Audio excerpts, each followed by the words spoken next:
Alors, je viens de finir de reprendre la note de calcul sur laquelle j'étais en train de travailler. Donc ça, c'est un client qui m'a demandé de lui refaire son TGBT. C'est un TGBT 630 ampères. Donc qu'est-ce qu'on peut dire? Là, je suis dans le logiciel XL Pro de Legrand, la version 6300 pour tout ce qui est supérieur à 400 ampères. Alors pourquoi on est en rouge? Parce que ici, c'est le disjoncteur d'arrivée transfo qui est dans le poste de tension arrivée transfo, donc arrivée de la BT. Donc c'est un compact 1250 ampères de chez Schneider Electric. Donc forcément, vu que c'est un logiciel propriétaire Legrand, je peux pas enregistrer du Schneider, mais je suis obligé de le prendre en compte. Là, c'est ma liaison. Alors le logiciel n'est pas d'accord avec la section de câble. Elle est inférieure maintenant, c'est parce que je sais pas les puissances des machines. Moi, je suis parti sur les calibres des disjoncteurs qui sont présents dans l'armoire. On sait que ça fonctionne, on sait qu'il n'y a pas de surchauffe des câbles. Quand tout est branché, ça passe. On va conserver la section de câble. Moi, mon travail, il commence ici. C'est mon nouveau TGBT 630 ampères. Donc, ce que j'ai fait, déjà, j'ai remis tous mes circuits. J'ai rajouté un parafoudre qui n'existe pas, une protection pour tout ce qui est bobine à émission de tension, voyant de présence tension, une prise modulaire. Là, j'ai fait des groupes sur des départs qui n'étaient pas repérés, on ne sait pas ce que c'est, on sait que ce sont des départs mono. Toi, t'es pas mono, donc c'est bizarre que tu sois ici. Tu dois aller là. Voilà. Ça, ce sont des disjoncteurs moteurs. C'est la gamme équivalente au GV2 de chez Schneider. Et j'ai volontairement rajouté un organe intermédiaire parce que lui, il a une sélectivité totale par rapport à lui. Ce qui veut dire qu'en cas de défaut, si lui il voit pas le défaut, c'est lui qui va couper. Ça évite de faire couper tout le TGB. Même principe ici. Tout le reste sont des départs machines. Quand il y a des doutes, j'ai mis des diffs pour faire équivalent à ce qu'il y a actuellement. Et là, j'ai tous mes départs d'armoire divisionnaire. Alors là, c'est pareil, on est sur une section de câble existante. On sait que ça fonctionne, on sait qu'il n'y a pas de chauffe. Encore une fois, j'ai pas la bonne puissance. Je laisse un enregistreur de réseau branché pendant un mois que j'analyse. Mais là, c'est pas le projet. Là, on est uniquement sur une estimation budgétaire. Mais pour ce type de projet, selon moi, il faut commencer par faire une note de calcul. Maintenant, on va sauvegarder. Et on va passer à la version tableau parce que c'est ce qui nous intéresse. Donc on va faire un export vers le XL Pro 4. C'est ça. On va l'appeler V2 optimisé. J'ai fait une V1 identique à l'existant. Ça me plaît pas, je trouve que c'est pas optimisé. Voilà. Je ferme et je reprends. Alors, XL Pro 4 est ouvert. On va aller chercher une étude. Voilà, c'est celle-là. On va l'ouvrir, on va le laisser travailler.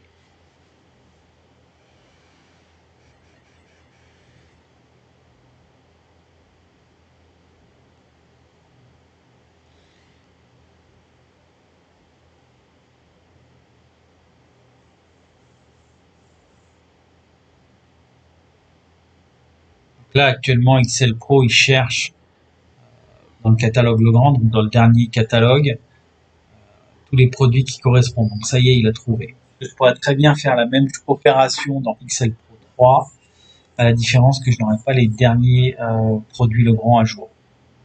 Donc là, on peut constater qu'il m'a pris tout la note de calcul, mais il n'a pas repris les noms des tableaux. Par déduction, je sais que c'est lui qui m'intéresse et pas les autres. Donc tous les autres, je vais les masquer. Voilà.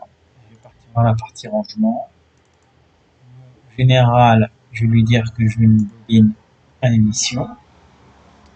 Que je veux une centrale de mesure également. Ça permettra au client de suivre ce qui se passe. Je veux ici un jeu de barre, 630 ampères, vertical fond d'armoire. Voilà. Ici. Alors, je vais volontairement pas mettre de peigne. Comme ça va m'éviter tout ce qui est problème de détresse 13. Si dans l'avenir, ce n'est plus moi qui intervient chez le client. Je vous invite à vous renseigner sur la détresse 13. Éventuellement, je pourrais faire une vidéo dessus. Concrètement, c'est une déclaration de conformité de Legrand qui vous permet de mettre certains peignes à certains endroits, de mettre des, comment on appelle ça, des interrupteurs au lieu de disjoncteurs. C'est une garantie Legrand. Et donc là, on a tout. On va sauvegarder. On va lui dire, voilà, on va l'appeler V2 optimisé.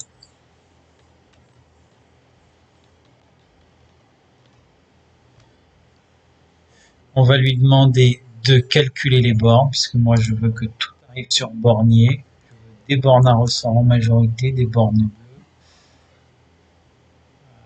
Pour la terre, on prend une barre de cuivre. Je veux un bornier bas.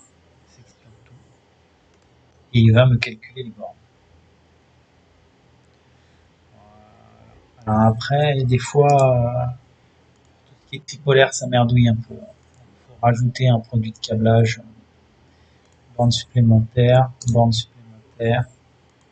Après, il faut lui dire ce qu'on veut. Donc là, on est en 3 pôles, 4 mm à ressort.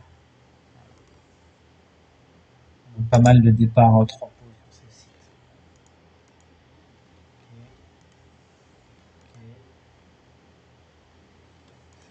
Okay. 16 ampères. On est en 80, 80. 16 ampères.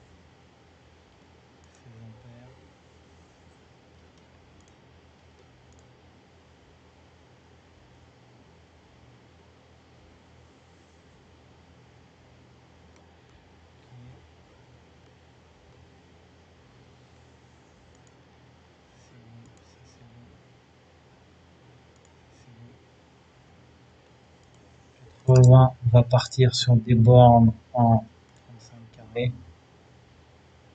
On n'a pas le choix, il faut mettre des vis. On va copier-coller. 80, 80. Ah, mais c'est du 20. Ça un peu, ça un peu. On va prendre la taille au-dessus.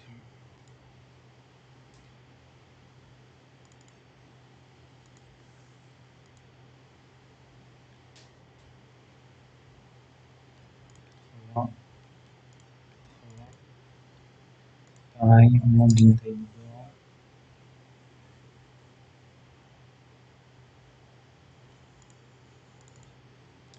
Alors là, ce que je fais, c'est surtout pour moi, pour avoir un budget. Parce que après, on aura le tableautique qui mettra sa patte.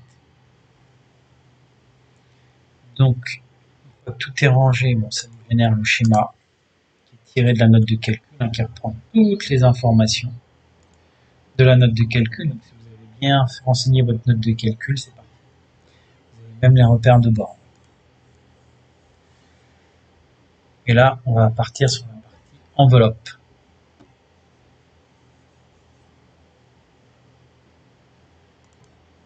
Ça y est, il a trouvé des produits. Alors moi, je vais être en armoire, donc il reprend un calcul.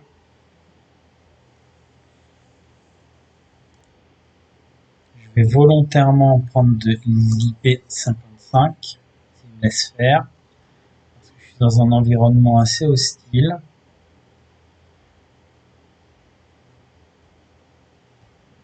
Je vais prendre l'armoire la plus haute et la plus large. Je touche pas aux réserves, je touche à rien, et je vais faire une visualisation. Voilà, donc là, le logiciel me propose ça. On est pas mal. Alors, on va modifier lui, l'orientation, déjà.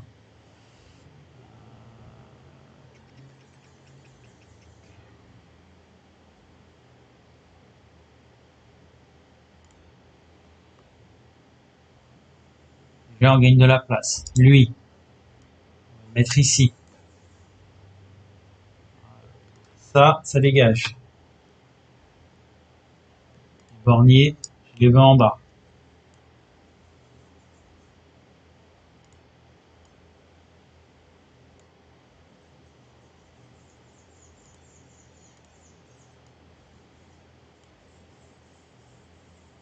Voilà. Je sais pas pourquoi il ne veut pas mettre ça ici. Voilà. Alors, c'est un logiciel qui a encore quelques bugs. Il est tout neuf. Il est sorti en 2026, donc faut pas s'inquiéter. Donc là, on est pas mal. Donc maintenant que j'ai vu que ça passait, que j'avais un visuel qui me plaisait, on va commencer à travailler. On va recalculer. Donc on est revenu à l'étape d'après. Donc maintenant, on va commencer à jouer. Donc on va dire qu'on veut aller 20% de réserve sur les borniers. Calcul.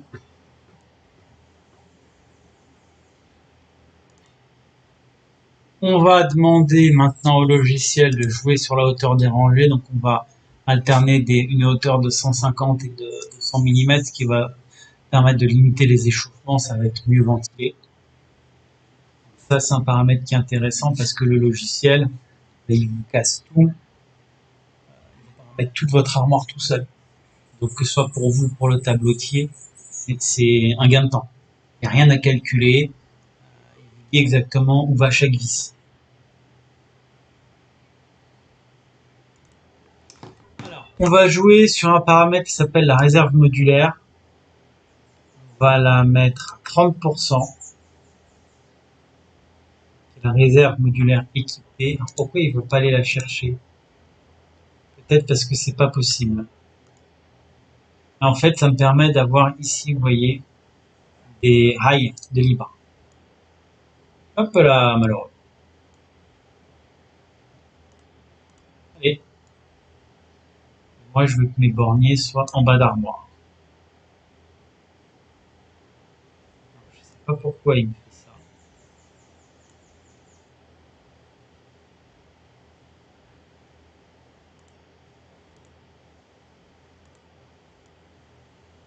Non, toujours pas.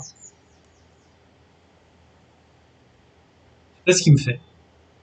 Des bugs logiciels, c'est assez bizarre. Donc là, en avant-projet, on est pas mal. J'ai un TGBT qui ressemble à quelque chose. Est-ce que je peux... Ouais, oula, je fasse gaffe avec la 3D. Je vais cliquer ici. Voilà. Donc là, on a une vue hors plastron avec tous les équipements. J'ai mes borniers bas, j'ai tous mes départs. Si je veux une vue plastron, ça donne ça. Voilà. Ça, pour mettre dans un devis, c'est pas mal. Après, de toute façon, quand ce type d'affaire sort, moi j'envoie le fichier au tableautier et le tableautier il refait en fonction des spécifications type que j'ai à demander. Ça, c'est vraiment, pour moi en tant qu'électricien, très utile en phase d'avant-projet pour faire une estimation précise de mes opérations. Donc là, vous aurez vu donc une partie note de calcul qui est transférée vers Excel Pro, ce qui est pas mal. C'est quand vous allez dans le bilan, vous avez toute la liste de matériel. Chiffrage matériel, chiffrage monté câblé. Là, vous entrez votre remise que vous avez négociée avec le grand. Là, c'est des estimations de fourniture et ça vous fait un prix. Voilà, c'est pour ça que je vous dis, moi, ce type de projet-là, je l'envoie au tableautier, parce que le tableautier n'a pas les mêmes prix que moi. Et ça permet, voilà, ça permet d'affiner. N'hésitez pas si vous avez des questions en commentaire. À bientôt.